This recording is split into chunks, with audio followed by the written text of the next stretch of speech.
Hey everybody, today we begin a new topic. It's related to the previous one. We have been studying probability. Now we begin studying statistics. And what is statistics? Very simply put, statistics is probability in reverse. With probability, we know everything that there is to know about a population. And based on that information, we try to make an inference about a sample taken from that population. In probability, our population is the entire sample space. We know every outcome in the sample space. We know everything that there is to know about the sample space, which is our population. So in probability, we know everything that there is to know about the population, which is our sample space. And based on that, we try to make an inference about a particular event or a sample taken from the population. Remember, an event is just a subset of the sample space. So with probability, we know everything that there is to know about the population. And based on that, we try to make an inference about a particular subset or sample taken from that population. That's probability. In statistics, just the opposite. We take a sample from the population, and based on that sample, we try to make an inference about the entire population. Now, why don't we just take the whole sample space, the whole population, and find out everything that we need to know based on that? Well, sometimes we try to do that. What is it, every 10 years, every 20 years, something like that? This country has a census. And we strive very hard to get 100% participation. We don't get it, but we try to get it. And the census takes up a lot of information. Ethnic makeup, number of people, men and women, number of adults, number of children, number of people over the age of 65, blah, blah, blah, number of people working, number of people not working. The census gets all of that information so that the government can plan effectively for current needs and also evolving trends in the makeup of the population. Sometimes we attempt to survey the entire population and get information that way. It's a census. Even though we try to get every single person in the population, it's not possible. So sometimes our sample is the whole population, or at least that's what we try for. But this is such a task that we only do it every 10 or 20 years. And we spend a great deal of time, resources, money to do this sampling, to get these statistics. Most times it's definitely not even remotely practical to do an exhaustive sampling where we take everybody in the population or everything in the population and record the information. Most of the time it's just not practical. And sometimes it's not possible. I'll give you an example. In our cars, there is something called a Fusible Link. And this link is something that's in line in the electrical system. And it's designed essentially to break and cause an open circuit in the event that there's too much current or voltage. And this is a protective device. If for whatever reason there's a sudden overload in current or too much voltage, this fusible link will break and open up the circuit so that none of the electronics in the car can be damaged. And it's a wonderful thing. We have this fusible link. It may cost $100 to replace, I don't know. But it's certainly better than buying an entire new car because all of the electronics are fried. And if we have a car that's been made in the last 20 years and our electronics gets fried, the car's worthless. It can't operate. So it's a very convenient thing to have this fusible link that there's too much voltage, current, it breaks, it opens up the circuit, protects the valuable electronics in the car. Now, if we're manufacturing these fusible links, we'd like to know how many, what percentage of the number of fusible links that we create actually function properly. And hopefully, the percentage of fusible links that we create that function properly is well over 99.99%. But how do we know? We have to test them.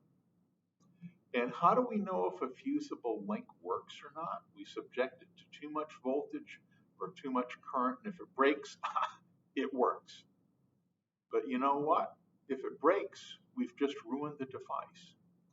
This is what we call destructive testing. In order to find out if the device works, we have to break it.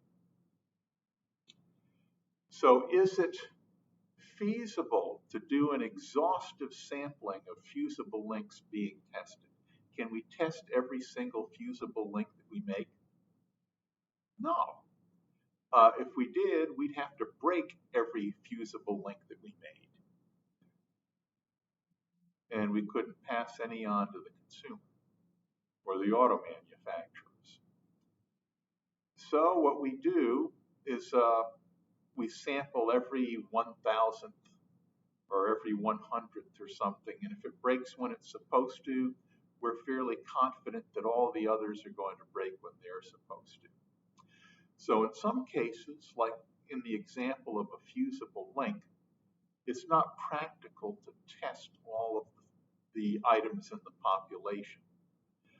If we do, we have to destroy the entire population. There are other reasons, too, why an exhaustive sampling the entire population is not the thing to do. Give me a minute and I might think of some.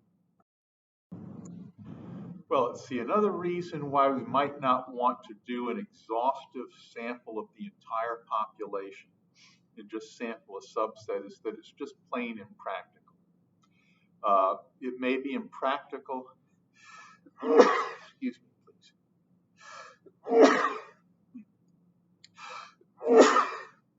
There, am I done? I hope so. It may be impractical to survey the entire population just because there are too many items, too many objects in the population. It may be impractical to survey the entire population because it's just too expensive. For example, in a presidential race, early on in election season, we might survey the entire population of registered voters in the country. You know, we could do that. That would be almost as much work as doing a census. And maybe in April or May, we could survey all registered voters. It would be very expensive to do that. And the problem would be,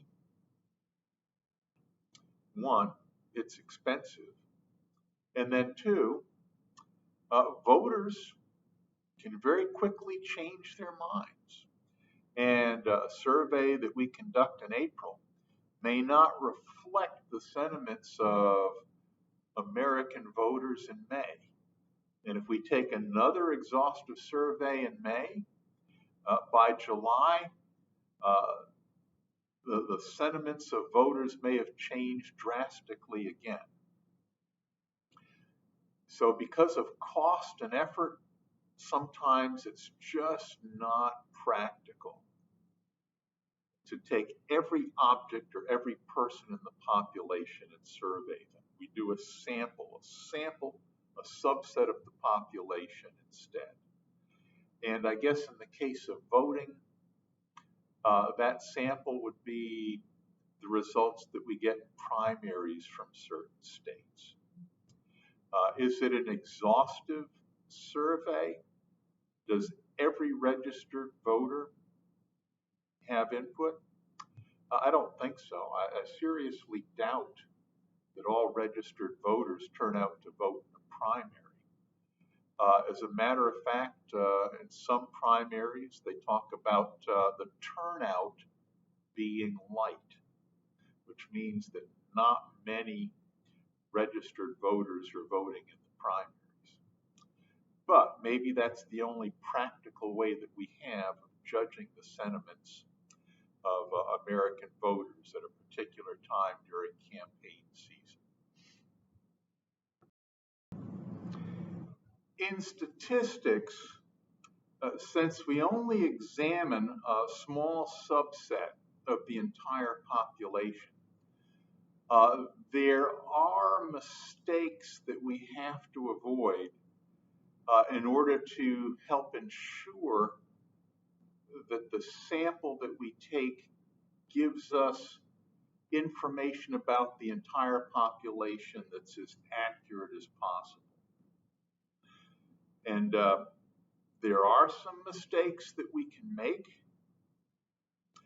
For example, let's say that I'm a space alien and I land on this planet, and I learn that at one time people on this planet used to play cards quite often for recreation. Sometimes they still do on a rainy day. And I want to know about these card games, and I want to know about the cards themselves. So I disguise myself as a human being, and I go to a Walmart or some store like that, and I buy a deck of cards. And even though there are only a little more than 50 cards, I don't want to have to study all of them. I just want to get an idea of what they're like. So I take the cards out of the package and I look at the first 4 cards in the deck. And I see the Ace of Hearts, the King of Hearts, the Queen of Hearts, the Jack of Hearts. And based on this, I form the opinion that all of the cards are red. All cards in the package have pictures of hearts on them. Most of them have pictures of human beings wearing crowns on their heads. Some of them don't. Some of them just have an A there, and who knows what that means. But based on my observation of the first 4 cards that I take, a sample of 4, I come to the conclusion that all of the cards are colored red. All of them have pictures of hearts on them. And most of them have pictures dressed in royal garments, wearing crowns on their heads. Well, that doesn't really give me, a space alien, accurate information about the entire composition of cards in a deck, does it? Now, what was my problem? Well, the problem is when we buy a package of cards, they're all arranged this way from top to bottom. If we go from top to bottom, we're going to get all of the hearts first, and they're going to be ace, king, queen, jack, 10, 9, 8, 7, 6, 5, 4, 3, 2. And then I guess we get clubs, ace, king, queen, jack, blah, blah, blah. And then we get all the diamonds, and then we get all of the spades in descending order. The problem is not all of the cards in the deck were equally likely to be selected. So how do we solve that problem?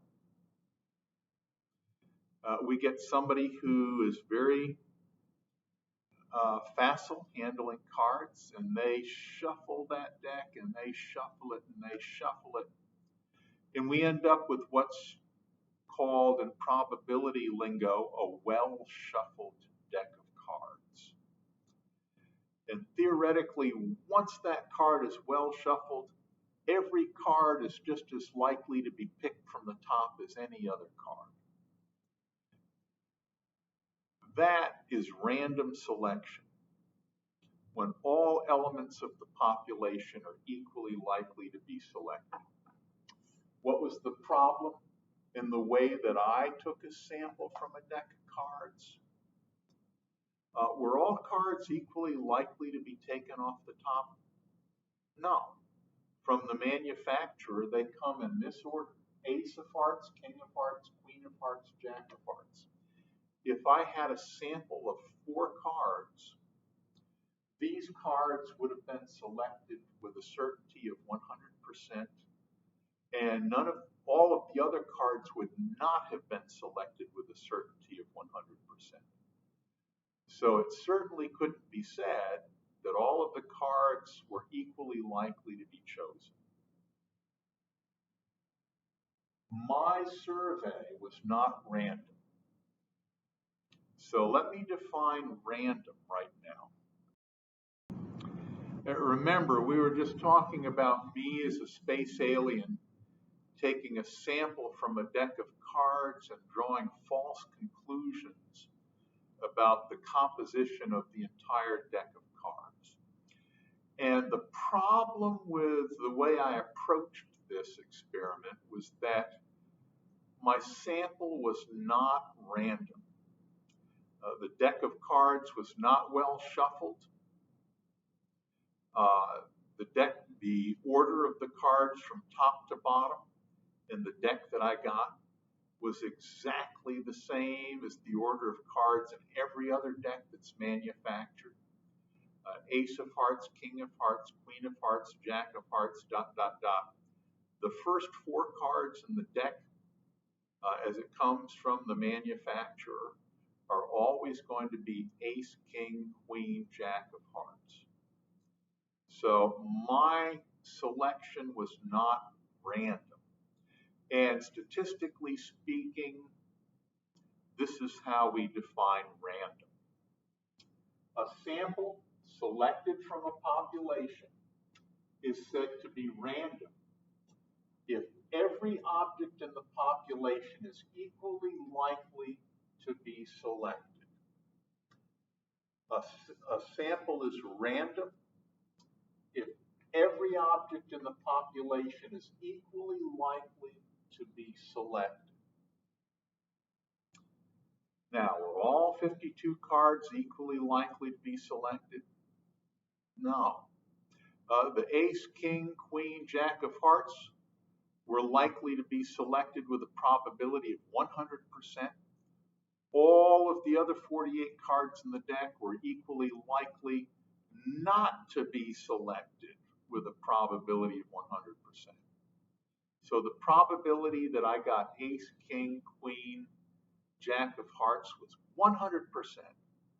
The probability that I'd get any other card was 0. They were not equally likely to be selected. So A sample selected from a population is random if every object in the population is equally likely to be selected. And when we do statistics and we take surveys and take samples, we like for our population, our samples, to be as random as possible. One example of a random selection: cards selected from a well-shuffled deck of cards. We get somebody who is a very good, very dexterous, very good dealing cards. They're called dealers.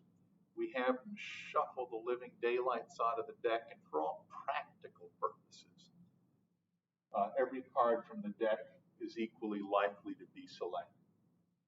Another example of a random sample: remember our friend Mary Ann? She's getting married, and she's going to have 3 bridesmaids, but she has to select the 3 bridesmaids from among her 10 best friends.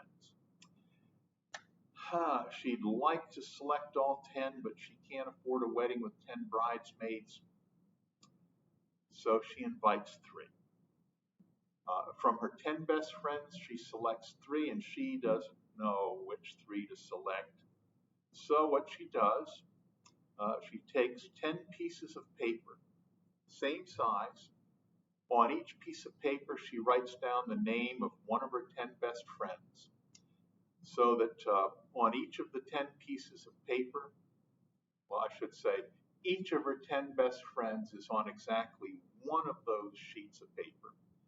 She takes the sheets of paper, folds them in half, puts them in a hat, shakes the hat around, shakes it up and down, and then closes her eyes, takes out one sheet, looks at the name, that's one of her bridesmaids. Closes her eyes, she sticks her hand in, takes out another sheet of paper, looks at the name, that's her second bridesmaid. And then shakes the hat up a little bit, sticks her hand in, pulls out another sheet of paper, looks at the name, that's her third bridesmaid. All 10 sheets of paper were equally likely to be selected from that hat. So this was a random sample taken. Another example, I don't know if people know that much about bingo anymore. It used to be a big thing. In a game of bingo, we have these cards with letters across the top, B-I-N-G-O, and I guess maybe 5 rows of numbers or letters below that, a number of rows below that, and in each of the rows below B-I-N-G-O, there's a number. These 75 wooden balls are such that 15 of them have the letter B on them and a number from 1 to 15. 15 more have the letter I on them and a number from 16 to 30. 15 more of these balls have the letter N on them and a number from 31 to 45. 15 more of the balls have the letter G on them and a number from 46 to 60. And the last 15 balls have the letter O and a number from 61 to 75. And we put these 75 wooden balls in this wire spherical cage. There's a little door on the cage. We can open it up and put all the balls in, and then we close the door. And then there's a crank or a handle on the cage, and we can rotate the cage around and around and around to mix the balls up really well. And then we open up the cage and we take one of the balls and read it aloud. That's a random sample. And to get the next ball, we close the cage, we crank it round and round and round, We open the door, we close our eyes, we pick another ball. The balls that we selected, bingo, are randomly selected balls. And so the number of the balls that are drawn in a game of bingo are a random sample of all of the balls in the cage.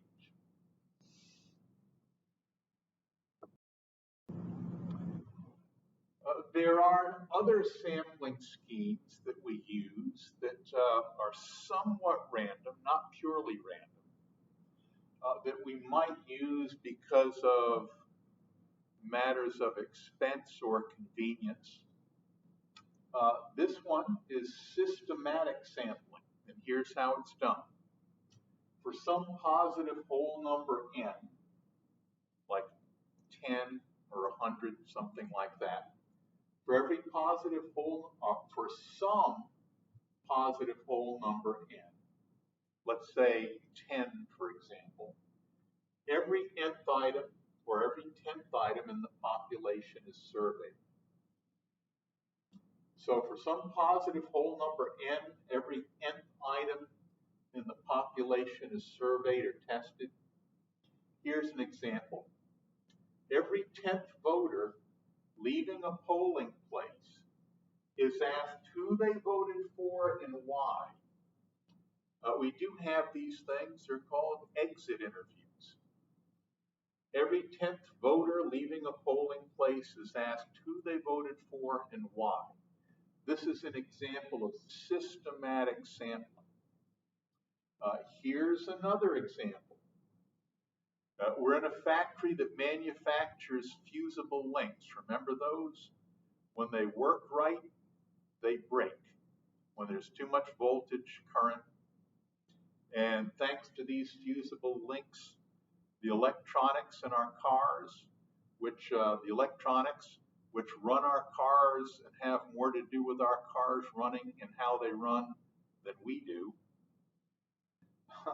The electronics, the real brains that drive our car, remain safe because fusible links break when they're supposed to. We're in a factory that manufactures fusible links, and every 100th fusible link is tested. Remember, we can't test them all because when we test a fusible link, we destroy it. That's just how it has to be done. So we can't test them all, and we don't even want to test most of them. It'd be too expensive because we're destroying the product that we make. So this is reasonable. Every 100th fusible link is tested. It's somewhat of a random sample, not completely. But as long as the links keep pumping out, and most of them break when they're supposed to, 99.99% break when they're supposed to, we feel good about the integrity of all of the fusible links that we manufacture. So, every 10th voter leaving a polling place, systematic sampling. Every 100th fusible link being tested, systematic sampling. Another type of sampling that we should be familiar with is cluster sampling. And typically this is done along geographic lines. It's geographic in nature. And apparently is done to ensure that all regions of a country or a state or a province get equal representation as far as input. And here's the general procedure of cluster sampling. The first step, a population is divided into groups or clusters. For example, maybe the US is divided into states. So these states will be the clusters. Another example, maybe the US is divided into Northeast, Deep South, Midwest, Southwest, Mountain, Pacific. Each of these would be our clusters.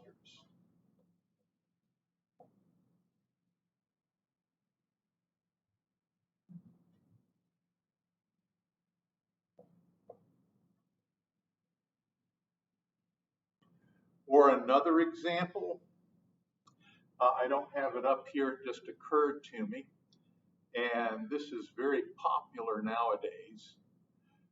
The US could be divided into red states and blue states. And the set of red states would be one cluster, the set of blue states would be another cluster. And another example here, a state is divided into counties. And each county would be one of the clusters.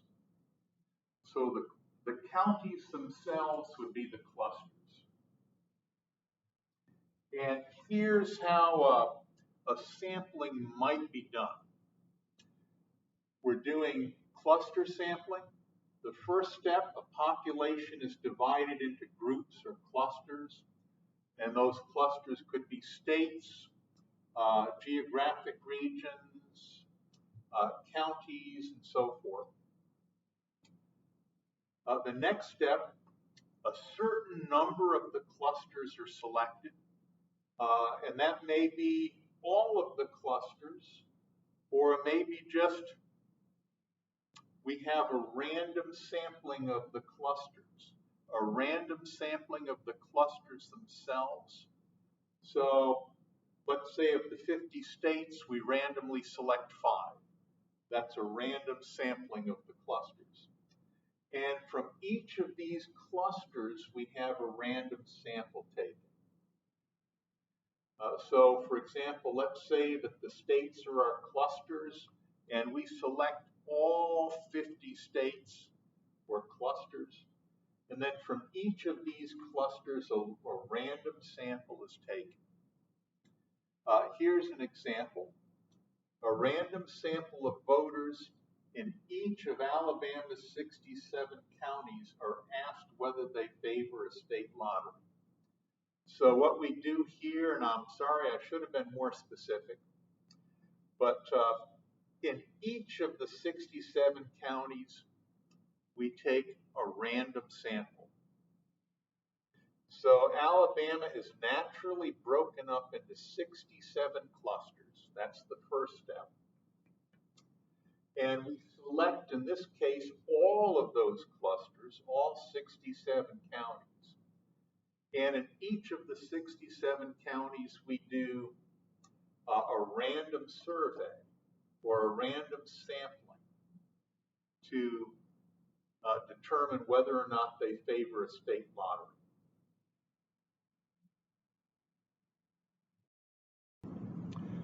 Another sampling technique, just to make sure that we have a good mix of elements in our sample, is stratified sampling. Here's how it works. A population is divided into groups called strata according to a personal characteristic. For example, it could be religion, could be political affiliation, could be gender, ethnicity, income. And from each of these strata, a random sample is taken. And then the results are compiled from that. Here's an example of stratified sampling. Taxpayers are divided into strata according to household income. So one stratus would be 0 to 30,000. Another stratus would be 30,000 to 60,000. Another stratus, 60,000 to 100,000. Another stratus, 100,000 to a million. And finally, the last stratus, 1 million and above. And taxpayers are randomly selected from each stratus and asked whether taxes are too high. So someone in this stratus may have a different opinion as to whether taxes are too high than maybe somebody from this stratus.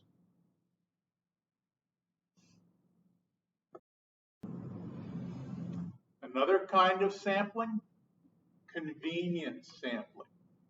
Here's how it's done. We survey whoever or whatever is easily or readily available. Why do we do it that way? Sometimes this may be the best we can do. But sometimes we don't have the resources, either with surveyors or money, to do a better, more accurate kind of survey. Essentially here we survey whoever or whatever we can get. And an example of this, parents attending a PTA meeting are asked if their children are getting a quality education. For those of you who are international students, PTA stands for Parent Teachers Association. And every school or school system in this country, for the most part, has a chapter of PTA. And parents who are concerned about their children's education attend the meetings, and teachers who teach in the school attend the meetings and belong to this organization. And if my understanding is correct, it's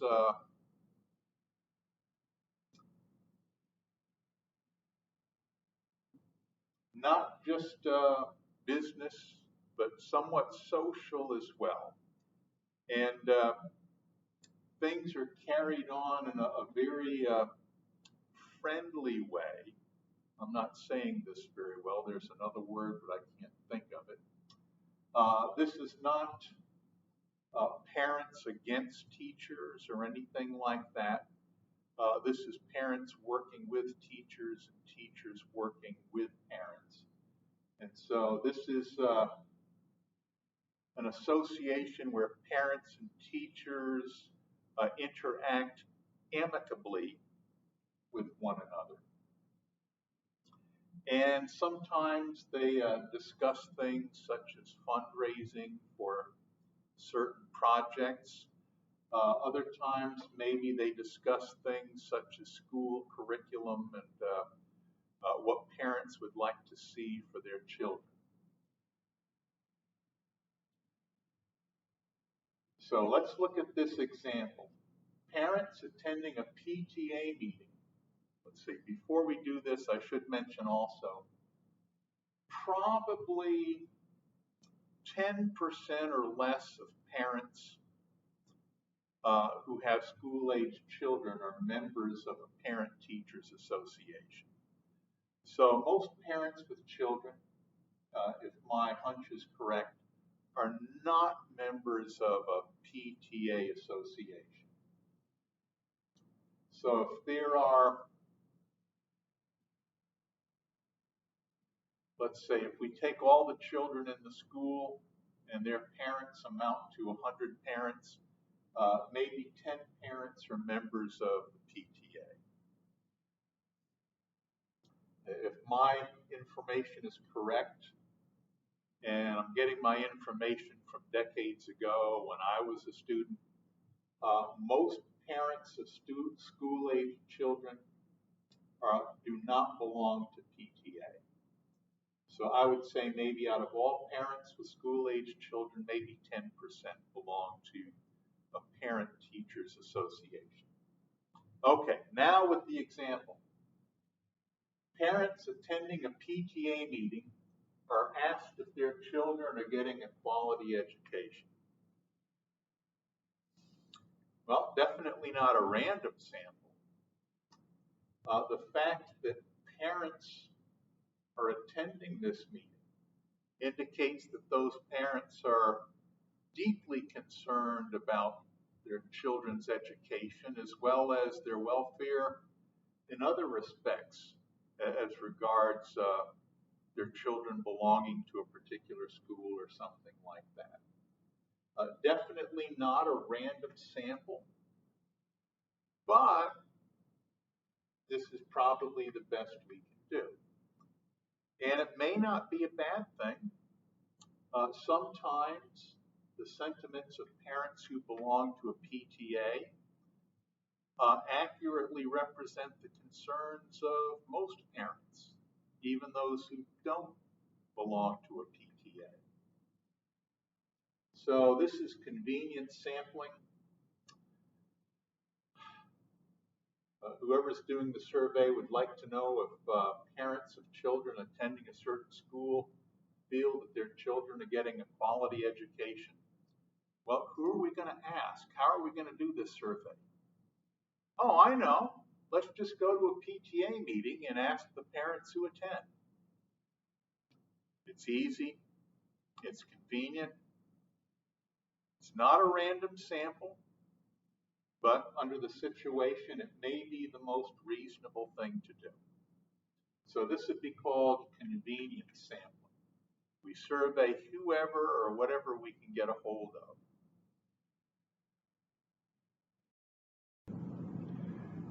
There are a few things about surveys and statistics that we need to be aware of. Statistics are subject to misuse and abuse, either intentionally because people have an interest in misleading the population, or unintentionally because the people doing the statistics don't really have the qualifications to do them. And even though they have good intentions, they're making serious mistakes in their procedures. There are some things that we should look out for, though. One, not all random samples are truly random. Beware. Here's an example. A random survey of 1,000 people in the U.S. reveals that 97% of Americans, yeah, there should be an S on here, 97% of Americans believe that college professors are underpaid and deserve a large pay increase. Oh boy. I sure hope it happens. Well, what's the problem with this? Sounds okay. A random survey of 1,000 people in the U.S. reveals that 97% of Americans believe that college professors are underpaid and deserve a large pay increase. Oh, yeah. Let the good times roll. Well, here's the problem. Okay, here's the problem. The 1,000 people who were surveyed were selected at random from a membership list of AAUP. Well, maybe that still doesn't sound like a problem. What's the problem? The 1,000 people who were surveyed were selected at random from a membership list of AAUP. That's American Association of University Professors. So in other words, every single person who was surveyed was a university professor. So of course they believed that they were underpaid, and of course they believed that they deserved a large pay raise. This was not truly a random sample because it was taken from a pool of people that was not random. If the 1,000 people had been selected at random from the U.S. population in general, that would have been random. And I guarantee that 97% would not be in favor of college professors getting a raise. So we have to be aware when we see something that You know, even though they say they have statistics, even though they say they were surveyed at random, don't believe it. Some people will make a mistake like this knowing full well that it's dishonest. Other people who know absolutely nothing about statistics will make a mistake like this without even realizing that they're doing something seriously wrong. But when we see statistics, we have to beware. Maybe I have time for one more example.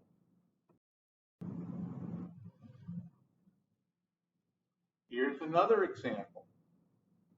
In a taste test of 1,000 beer drinkers, 100% said that they preferred Schmutz beer to Mudweiser. And you know, perhaps that's exactly what happened. 1,000 beer drinkers, 100% said they preferred Schmutz beer to Mudweiser. Could be. Let's see why. There really was a taste test, and 1,000 beer drinkers were in the taste test, and they had Schmutz and they had Mudweiser. Before serving, here's what happened. The Schmutz beer had been refrigerated and was served at a temperature of 29.5 degrees Fahrenheit, right at that exact level where it's not quite frozen, but if the temperature went down to like 29.3 degrees, it would start to freeze, but refreshingly cold, 29.5 degrees Fahrenheit. That's what any beer drinker would love. When they see a sign that says cold beer, this is what a beer drinker wants. The Mudweiser had been left out in the sun all day and was served at a temperature of 88 degrees Fahrenheit. So, was it actually true that in a taste test, 1,000 beer drinkers, 100% said that they preferred Schmutz beer to Mudweiser? Absolutely. They loved the cold beer, they hated the warm beer. But there was some trickery going on here. So there are some things that we have to be aware of when we see statistics presented. Those people who present the statistics do not always have good motives, and in other cases, they may not be competent. So we're getting an education on statistics here.